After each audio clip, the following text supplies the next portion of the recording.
Irmãos, boa noite para todos. Trago um abraço da Igreja Presbiteriana Praia de Itapuã, do Conselho da Igreja.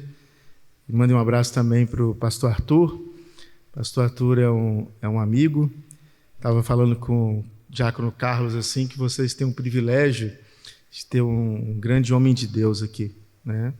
Por tudo aquilo que o Arthur passou, tem passado e tem ficado firme na palavra, um homem que tem cuidado dos filhos. E eu tenho um privilégio de ser minha ovelha e a Débora, né? Que vai estar casando com o Arthur, se Deus assim permitir, né? Então, eu queria dizer que é um prazer estar com os irmãos. Vamos abrir as nossas Bíblias. Segundo livro de Samuel, no capítulo 12. A partir do verso 15, mas a parte B do verso 15. Segundo livro de Samuel, capítulo 12, a partir do verso 15, a parte B. Depois o cabeçalho deve estar na sua Bíblia também, a morte do filho de Batseba. Ok, o texto diz assim: E o Senhor feriu a criança que a mulher de Urias dera à luz a Davi, e a criança adoeceu gravemente. Buscou Davi a Deus pela criança, jejuou Davi, e vindo passou a noite prostrado em terra. Então os anciãos da sua casa se achegaram a ele para o levantar da terra. Porém ele não quis e não comeu com eles. Ao 7º dia morreu a criança e temiam os servos de Davi informá-lo de que a criança era morta, porque diziam: Eis que estando a criança ainda viva lhe falávamos, porém não dava ouvidos à nossa voz. Como, pois, lhe diremos que a criança é morta, porque mais se afligirá? Viu, porém, Davi que seus servos cochichavam uns com os outros, e entendeu que a criança era morta, pelo que disse aos seus servos: É morta a criança? Eles responderam: Morreu. Então Davi se levantou da terra, lavou-se, ungiu-se, mudou de vestes, entrou na casa do Senhor e adorou. Depois veio para sua casa e pediu pão, puseram-no diante dele e ele comeu. Disseram seus servos: Que é isso que fizeste? Pela criança jejuaste e choraste, porém, depois que ela morreu, te levantaste e comeste pão. Respondeu ele: Vivendo ainda a criança, jejuei e chorei, porque dizia: Quem sabe se o Senhor se compadecerá de mim e continuará viva a criança? Porém, agora que é morta, por que jejuaria eu? Poderei eu fazê-la voltar? Eu irei a ela, porém ela não voltará para mim. Então Davi veio a Batseba, consolou-a e se deitou com ela. Teve ela um filho, a quem Davi deu o nome de Salomão, e o Senhor o amou. Davi o entregou nas mãos do profeta Natã, e esse lhe chamou Jedidias, por amor do Senhor. Quero convidar você a baixar sua cabeça, fechar seus olhos, nós vamos ter mais um momento de oração. Ó Deus, queremos te pedir que o Senhor fale aos nossos corações, às nossas mentes, às nossas emoções, a nossa volição, nossa vontade, que o Senhor esteja nos consolando, nos trazendo esperança, trazendo novos projetos para as nossas vidas também, que o Senhor nos levante, Senhor Pai, das nossas tristezas também, que o Senhor esteja nos fortalecendo no Senhor, na força do seu poder, nos trazendo, Senhor, trazendo para nós uma luz no fim do túnel, para as nossas vidas, em relação à nossa casa, em relação à nossa família, em relação aos nossos sonhos, em relação àquilo que nós desejamos, conforme o teu querer e a tua vontade. Em nome de Jesus. Amém. Quero fazer uma pergunta para você, não importa a idade que você tenha, você que está aqui nessa noite, como é que você lida com as perdas na sua vida? Como é que você tem lidado com as perdas? Às vezes são perdas pessoais, às vezes são perdas familiares, às vezes são perdas em relação aos seus próprios sonhos. Por exemplo, tem um ditado popular que diz assim, que a gente nada, não é assim? E morre na praia e não acontece nada na nossa vida. Fazemos planos, né? Temos nossos desejos e às vezes eles não se cumprem em nós. E como lidamos então com as perdas? Para nós podermos entender o texto, você sabe que há um contexto em relação a esse texto aqui. Davi havia adulterado com Batseba, né? Davi estava no período que ele haveria de sair para as guerras, mas ele não saiu para as guerras. E ele ficou e, de repente, ele viu uma mulher, ela tomando banho, diz o contexto. E é interessante, assim, que a gente tem uma imagem de chuveiro, né? Mas não tem nada disso, era uma cisterna. Não sei se você já teve uma casa assim, que teve cisterna, né? Então, ela estava tomando banho na cisterna, né? E ele a viu ali. E ele foi tentado, né, naquela mulher. E ele chama aquela mulher, era uma mulher casada, né? Ele não poderia jamais fazer isso. E ele mantém relações sexuais com Batseba. Ela engravida, e ele, para esconder isso, os irmãos conhecem a história, ele se torna um homem vil, ele se torna um assassino, ele se torna um mentiroso. Davi, o homem segundo o coração de Deus, ele, no linguajar bem coloquial, ele pisa na bola, né? Ele não faz aquilo que Deus queria, ele peca contra Deus. Você conhece a história, Natã, o profeta Natã o confronta, e graças ao bom Deus, Deus traz arrependimento a Davi. Ele se arrepende completamente mesmo, mas há consequências, né, do seu pecado. E diz o texto, então, que o profeta Natã fala com ele assim, você está perdoado, mas a criança ela vai falecer, a criança ela vai morrer. Em outras palavras, o fruto do seu adultério não vai persistir, né? A criança vai morrer. Além disso, a espada não vai sair da sua mão também, você é um homem de sangue, você vai sofrer consequências disso, e além da espada não sair da sua mão também, o que você fez escondido, todos vão ver. Né? Vai se levantar alguém, e no caso você sabe também que foi Absalão, que é seu próprio filho, e seu próprio filho, então, à luz do dia, mantém relação com todas as suas concubinas, né? Com todas as suas mulheres. Então, esse é o contexto do texto que nós lemos. E eu quero contar para vocês, em relação a esse tema que a gente vai falar aqui, sobre lidando com as perdas, duas histórias. A primeira delas, são duas histórias pessoais assim que eu convivi com pessoas. A primeira foi de uma mãe, eu era adolescente, eu tinha uma amiga que estudava comigo no São José, Colégio São José, e essa amiga ela vai para uma boate, né, na época, e em decorrência da saída dessa boate, eles estavam, né, num carro, só que eu não sei se eles estavam bêbados, eu não sei, não conheço, né, esse contexto assim, mas ela bate com o carro, juntamente com seus colegas, num caminhão da Coca-Cola. Essa menina ela é jogada do carro, foi uma batida muito violenta, e ela é jogada do carro, ela cai morta. Eles eram nossos vizinhos, nossos amigos, né, conhecidos nossos. E eu me lembro, na minha adolescência, que essa mãe dessa menina, ela durante 2 anos, ela não mexeu no quarto da filha. Ela não deixava ninguém entrar ali. Ninguém podia tocar em nada. E essa mãe, ela havia se esquecido que ela tinha mais 2 filhos. E ela havia se esquecido também que ela tinha um marido para cuidar. Então o trauma na vida dela foi extremamente doloroso e fez com que essa mulher ficasse numa não existência. Ela entrou numa profunda depressão, porque ela não saía do seu luto de maneira nenhuma. Você sabe que um luto, por exemplo, ele dura, e é normal isso, você tem que viver um luto durante uns 6 meses. Isso é um período de luto. Mas depois disso, o luto ele tem que passar.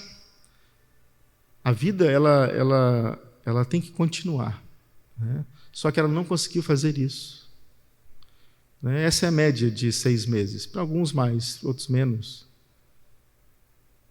Uma outra história que eu queria contar para vocês foi eu era pastor na primeira igreja de Vitória, né? Aí se não me engano, não sei se era um diácono, ele era casado com uma mulher, né? Ele tinha 3 filhos, 3 adolescentes, e essa mulher ela teve câncer. E ele cuidou dela durante o câncer dela. Ele cuidou extremamente bem da sua mulher e dos seus filhos. Só que ela veio a óbito, ela veio a falecer. E 6 meses depois, ele estava casado de novo. 6 meses depois. E eu encontrei com ele num acampamento. E eu falei com ele assim, e aí, como é que você está? Você sabe o que ele falou para mim? Ele falou assim, pastor, com lágrimas nos olhos, ele falou assim, eu estou muito feliz, porque eu cuidei da minha mulher até o fim da vida dela. Eu fiz tudo por ela. Eu fiz tudo como um marido deveria fazer. Mas eu estou feliz. Ele casou de novo, casou com uma mulher da igreja, crente, fiel a Deus, estão juntos até hoje. Os filhos já estão homens, já foram cuidados por essa mulher. Por quê? Porque a vida continua, não é assim? A vida continua. Esse texto ele nos ensina algumas coisas, algumas lições que essa história nos ensina, como lidar com a perda.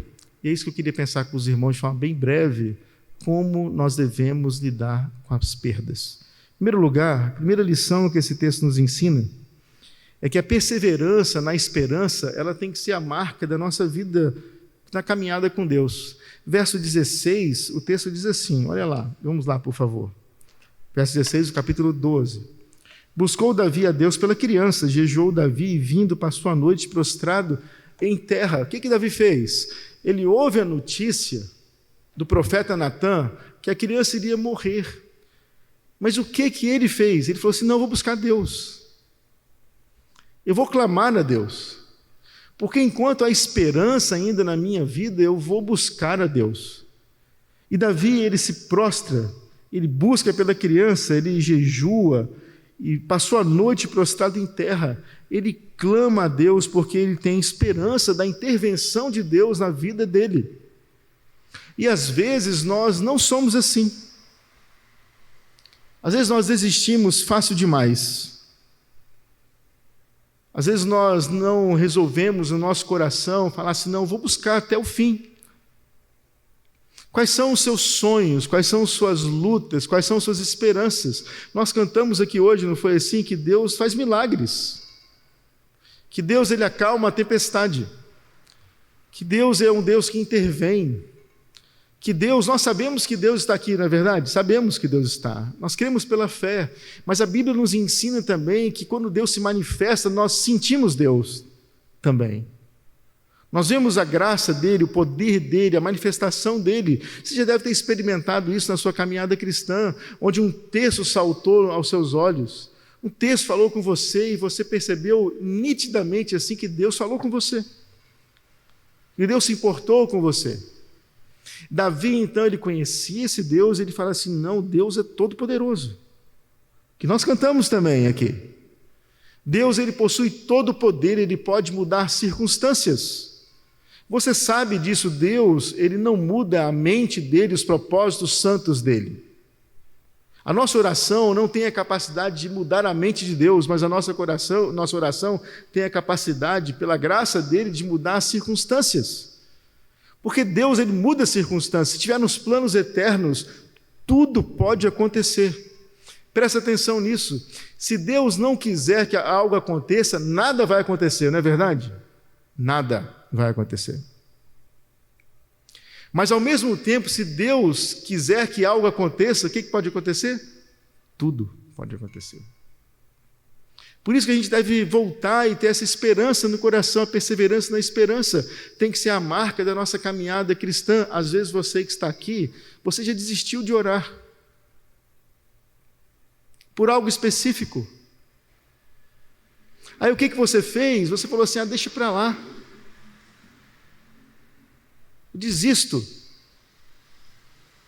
Mas Jesus fala conosco assim, olha, pede que você vai receber, busca que você vai achar, bata que as portas vão se abrir para você. É claro, você sabe também que é de acordo com a vontade soberana de Deus. Mas você não sabe. Nós sabemos a vontade de Deus revelada nas Escrituras. E Ele vai nos ouvir naquilo que está revelado. As promessas, como foi cantado aqui também. Mas tem coisas que você não sabe se é da vontade de Deus ou não. E você deve continuar a orar. Continuar a buscar. Quais são os seus sonhos pessoais? Quais são os seus desejos como jovem, como adolescente? Quais são os seus desejos como idoso que você é já? Ou você que está na meia-idade? Eu conheço pessoas, meus irmãos, que já desistiram, mas desistiram antes da hora. Desistiram antes de ouvir uma palavra final mesmo assim. A perseverança na esperança tem que ser a marca da nossa caminhada com Deus, e Davi fez isso, não importou, ele ouviu, a criança vai morrer, mas ele falou assim, não, de repente, Deus ele pode intervir. Quem sabe? Lembra de um exemplo disso? Lembra de o rei Ezequias? Lembra do rei Ezequias? Isaías chega para ele e diz assim, olha, você tem 15 anos, arruma sua casa, lembra disso? 15 anos. Arruma sua casa que você vai morrer. Aliás, desculpa. Arruma sua casa que você vai morrer. O que ele faz? Ele se vira para a parede. Ele ora a Deus dizendo assim, Deus, o Senhor me conhece, o Senhor sabe o que eu fiz. O Senhor sabe da minha fidelidade. E o texto diz assim que ele chorou muitíssimo. Isaías estava saindo no pórtico. E Deus fala com Isaías assim, volta lá. E fala com ele que ele vai viver mais 15 anos. Eu ouvi a oração dele. Eu ouvi o choro dele e a oração dele. Volta lá e fala que tudo vai mudar. Deus mudou de ideia? Não. Deus queria impingir no coração dele fé para ele buscar a Deus. Às vezes Deus está querendo que você continue a orar e a buscar, a lutar. E às vezes você já desistiu e desistiu antes da hora.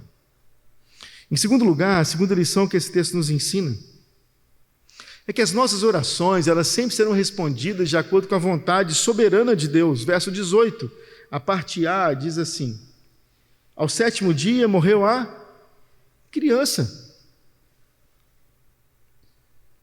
Você tem que buscar, você tem que clamar, você tem que ter sonhos, voltar a acreditar, a saber que é um Deus poderoso, é um Deus soberano, é um Deus que muda todas as circunstâncias, é um Deus que faz tudo acontecer, que nada pode impedir a mão de Deus, mas ao mesmo tempo saber que Deus vai responder a você e a mim de acordo com a vontade soberana dele, porque a vontade dele sempre é boa, ela é perfeita e ela é agradável. Mesmo que você e eu, mesmo que nós não entendamos nada, e eu quero dizer para você sabe disso, que muitas vezes a gente não entende nada mesmo, não é verdade? A gente confia em Deus. E confia na palavra dele. Vocês lembram de Paulo? Paulo chega no capítulo 12, acho que é 2 Coríntios, se me falha a memória. Ele chega e diz assim, tinha um espinho na carne dele, que o atormentava, era mensageiro de Satanás, advindo dele para esbofeteá-lo, para trazer humilhação para ele, e ele diz assim que ele clama 3 vezes, e a resposta de Deus foi o que para ele? A resposta foi assim, não vou tirar o espinho de você. Não vou tirar, sabe por quê? Porque senão você não vai crescer. Porque meu poder se aperfeiçoa na sua fraqueza. Se eu tirar o espinho, você vai se ensoberbecer. E eu não tiro o espinho. Então, muitas vezes, Deus, ele não nos fala não, mas é não para o seu bem e para o meu bem.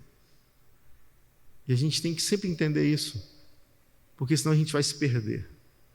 O não de Deus é bom para nós, na soberania dele.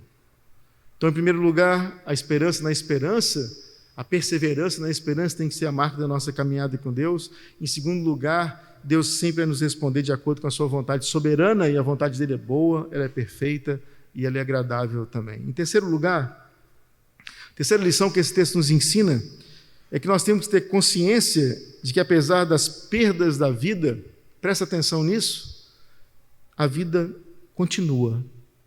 Verso 20 diz assim, então Davi se levantou da terra, lavou-se, ungiu-se, mudou de vestes, entrou na casa do Senhor e adorou, depois veio para sua casa e pediu pão, puseram diante dele e ele comeu. Nós temos que ter consciência que apesar das perdas da vida, a vida ela continua. Verso 21 e 23 diz assim, disseram os seus servos que é isso que fizeste, pela criança viva jejuaste e choraste, porém depois que ela morreu, te levantaste e comeste pão. Respondeu ele: vivendo ainda criança, jejuei e chorei, porque dizia: quem sabe se o Senhor se compadecerá de mim e continuará viva a criança? Verso 23, porém agora que é morta, por que jejuaria eu? Poderei eu fazê-la voltar? Eu irei a ela, porém ela não voltará para mim. Em outras palavras, o que Davi fez? Olha, eu busquei a Deus, eu fiz minha parte, a criança morreu. O que eu vou fazer agora? Eu vou levantar, eu vou tomar banho, eu vou mudar de vestes, eu vou me ungir. A unção ali era passar perfume, porque os óleos de unção, de unguento, eram óleos aromáticos. Ele levanta, ele sacode a poeira e dá a volta por cima. Lembra da música? Essa música é de Paulo Vanzolini, que todos nós conhecemos. Levanta, sacode a poeira, não é assim? E dá a volta por cima. Davi fez literalmente isso. Ele levantou, ele sacudiu a poeira da sua cinza, do seu luto, ele deu a volta por cima, porque ele sabia que a vida tem que continuar. Presta atenção nisso. Às vezes, a sua vida, você que está aqui, você precisa tomar uma consciência que a sua vida ela tem que continuar.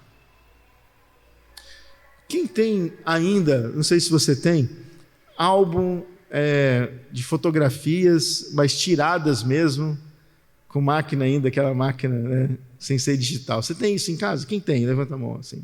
Quem tem? Você não sabe o que é isso, não sabe? Sabe o que é? Você tem quantos anos? Você 46. E você, rapaz, quantos anos você tem? Oi? 16? Você tem 16? Você 17. Você já viu álbum de fotografia? Mas é uma coisa rara, não é assim? Mais ou menos? Viu álbum? Tem álbum em casa? De vez em quando dá uma olhadinha lá. Quando a gente olha os álbuns de fotografia, você ri, não é assim? Não é verdade? Você dá uma risada, você lembra de coisas do passado, porque quando você está com um álbum de fotografia, você está vendo o quê? O passado, não é verdade? Você está no passado. Quando você olha, você tem imagens do passado, às vezes você chora por lembranças ruins, às vezes você chora por lembranças boas, às vezes você sorri, né, em família ou pessoalmente também pelas lembranças que você está vendo ali. Mas presta atenção, você fica vendo o álbum o dia inteiro, 2 dias, 3 dias? Você fica assim? Olhando o passado? Durante dias? Ou você pega o álbum, não é assim? Vai vendo um álbum ali, mas passou aquilo, a vida continua, não continua? Então, olha só, nós devemos e podemos visitar o passado, mas jamais morar no passado. Jamais. Tem pessoas, e eu já vivi isso, de você não só visitar o passado, mas morar no passado. Quem mora no passado não aproveita o presente. Quem mora no passado não tem perspectiva do futuro. Quem mora no passado, às vezes, fica uma vida amargurada. Quem mora no passado, às vezes, vive uma vida sem perdão. Uma vida sem dar perdão. Uma vida sem sonhos. Eu lembro do meu avô quando era vivo, na casa da minha avó, deles era uma casa, era um casario assim, e ele vivia na varanda. Meu avô não era crente, e ele estava vendo fotografias antigas dos colegas dele. Aí olha só o que ele fazia assim, eu estava com ele falou assim: ô Marcos, aqui ó, esse aqui já morreu. Esse aqui também. Esse aqui já foi. Aí ele parou e falou assim: na minha vida o que existe é só o passado. Eu não tenho mais presente, eu não tenho mais futuro. Olha só que vida do meu avô. Nós somos crentes e nós deveríamos ter uma perspectiva diferente. As perdas da vida deveríamos fazer assim: opa, perdi. Eu perdi, mas eu vou levantar. Poxa, eu fui humilhado, eu fui traído, eu fui traída, me passaram a perna, eu perdi coisas, eu fui frustrado, eu confiei e a pessoa ela não valorizou a minha confiança. Eu me entreguei de corpo e alma e a pessoa não valorizou aquilo que eu fiz por ela. Sabe o que eu vou fazer? Vou levantar, vou sacudir a poeira, André, né? Vinícius, e vou viver. Porque a vida ela tem que continuar. Em quarto lugar, as perdas da vida têm que nos levar à adoração e não à apostasia. Verso 20 diz assim, vamos ler lá de novo. Mudou de vestes, entrou na casa do Senhor e adorou. O que Davi fez? Quando ele perde a criança, Davi ele não se afasta de Deus. Davi ele não desiste da caminhada com Deus. Davi ele não joga a culpa em Deus. O Senhor não é soberano coisa nenhuma, eu não preciso confiar mais. Esse negócio de servir a Deus, seguir a Deus, isso é uma bobagem. Eu vou partir para a minha vida, a minha gandaia. Eu vou viver a minha vida agora autorreferente. Eu não quero saber de Deus mais. Já conheceram pessoas assim? Eu já conheci pessoas assim. A pessoa estava caminhando bem com Deus e adorando a Deus, louvando a Deus, aí o irmão é atropelado e falece num acidente de carro. Aí a pessoa que amava Deus, confiava em Deus, adorava a Deus, fala assim, que Deus é esse? Que permitiu que o meu irmão fosse morrer numa morte dessa forma? Não quero saber de Deus mais. Que Deus é esse que pessoas me abandonaram? Mas ele opta por falar assim, não, eu vou adorar a Deus. Eu vou entrar na casa do Senhor. Você sabe que no Antigo Testamento, casa do Senhor era simbolismo da presença de Deus no meio do povo. Davi ele foi para a presença de Deus e não se afastou da presença de Deus. Meus irmãos, eu tenho uma cunhada. Ela é a irmã mais velha, um pouco mais velha da minha esposa. A minha cunhada, ela era casada com um pastor. Esse pastor, que era meu concunhado, ele se namora com uma menina da igreja, uma jovem da igreja. Ele trai a minha cunhada com uma jovem, um pastor presbiteriano, trai a minha cunhada com a jovem da igreja. Minha cunhada tinha 2 filhos pequenos. Esses 2 filhos hoje são um homem e uma mulher. Todos os 2 afastados do evangelho. Ela ficou grávida, mãe solteira, e minha cunhada firme no evangelho.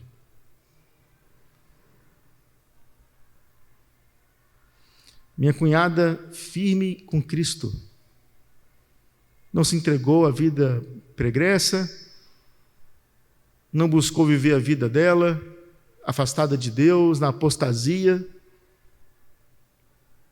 Ama a Deus e serve a Deus. Por quê? Porque ela tem consciência que, apesar das perdas da vida, ela tem que adorar a Deus e não se afastar de Deus. Quinto lugar, nossos sonhos frustrados, nossas aflições, as nossas perdas, são oportunidade de Deus para que estabeleçamos novos projetos de vida. Verso 24, o texto diz assim: então Davi veio a Batseba, consolou-a e se deitou com ela. Teve ela um filho a quem Davi deu o nome de Salomão, e o Senhor fez o quê? O Senhor o amou. Olha só como que é Deus. Davi ele peca, Davi ele pecou, se tornou um homem ridículo, um assassino, um mentiroso, mas se arrepende. Se arrepende profundamente de verdade. Depois que a criança faleceu, o que ele fez? Ele chama agora a sua mulher, porque ele já tinha assumido a Batseba, se deita com ela, mantém relações sexuais com ela, ela tem um filho, e Deus, então, na sua graça misteriosa e infinita, Deus diz assim: agora eu amo essa criança. Aquele projeto, em outras palavras, meus irmãos, aquele projeto antigo eu não queria. Aquele projeto antigo era escuso, aquele projeto antigo era iníquo, aquele projeto antigo era contra a minha palavra, aquele projeto antigo era contra a minha santidade, mas esse não. Esse agora eu abençoo, esse agora eu vou amar essa criança. Então, as perdas da vida são oportunidade de Deus para que contemplamos o seu amor e o seu poder e que estabeleçamos, então, novos projetos de vida. O que aconteceu com você? Eu não conheço os irmãos, eu não conheço nada dos irmãos. Mas que sonho que frustrou você e de repente paralisou você? E você agora não tem projeto nenhum mais. Um projeto deu errado, busca outro. Estabeleça um novo projeto. Há uma música, vocês gostam de música, né? Lembra, Vinícius? Josué Rodrigues, conhece? Josué Rodrigues? Não, né? É que eu estou velho. Quem conhece Josué Rodrigues vai ficar, nossa, sozinho? Meu Deus. Josué Rodrigues, ele é vivo ainda, coloca lá no YouTube, tá bom? Você vai saber quem é Josué Rodrigues. Josué Rodrigues tem uma música e o refrão é assim: portas que se fecham são iguais às que se abrem, se abertas ou fechadas por Deus.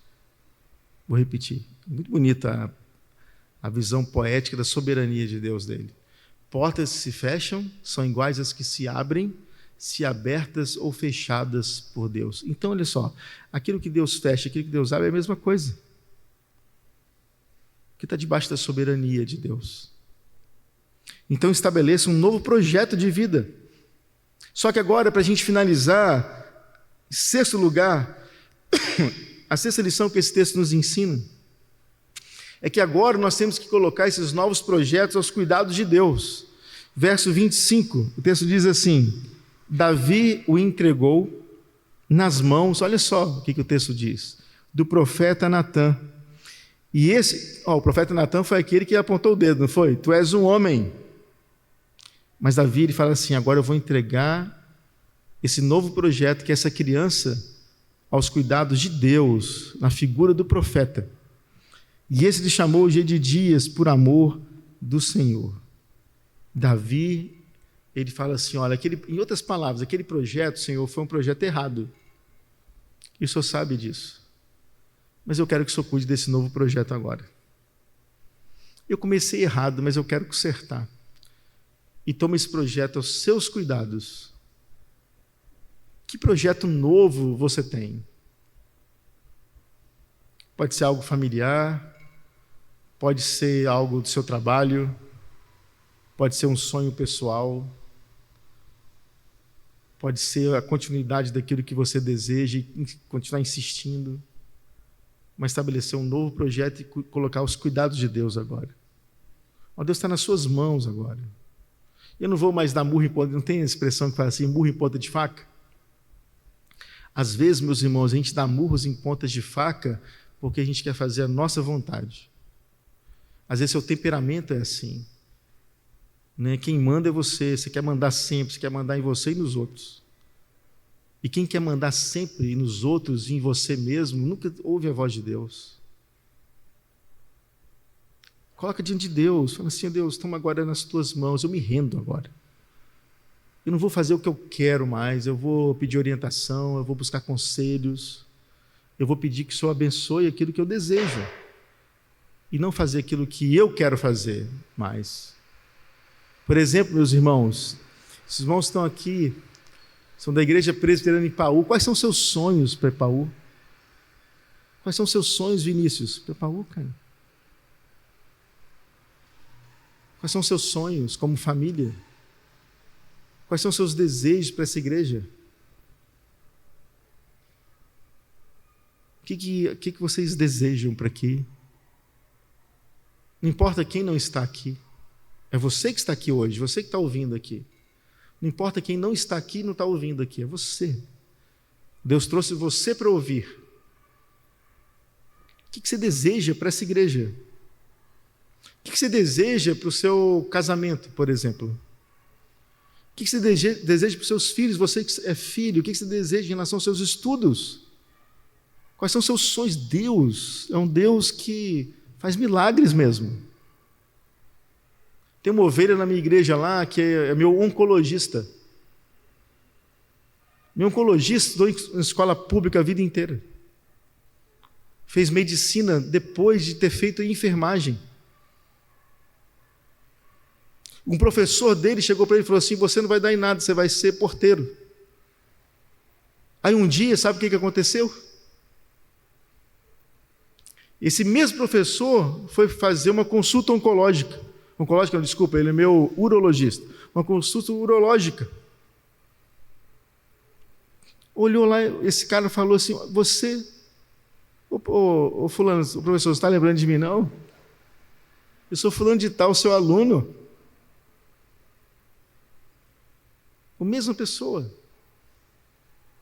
Deus pode mudar perspectivas. Deus pode mudar circunstâncias. Deus pode fazer você passar no vestibular. Deus pode fazer você ser o que você quiser, se estiver dentro dos planos eternos dele. Mas estabeleça planos e coloque diante de Deus. Amém?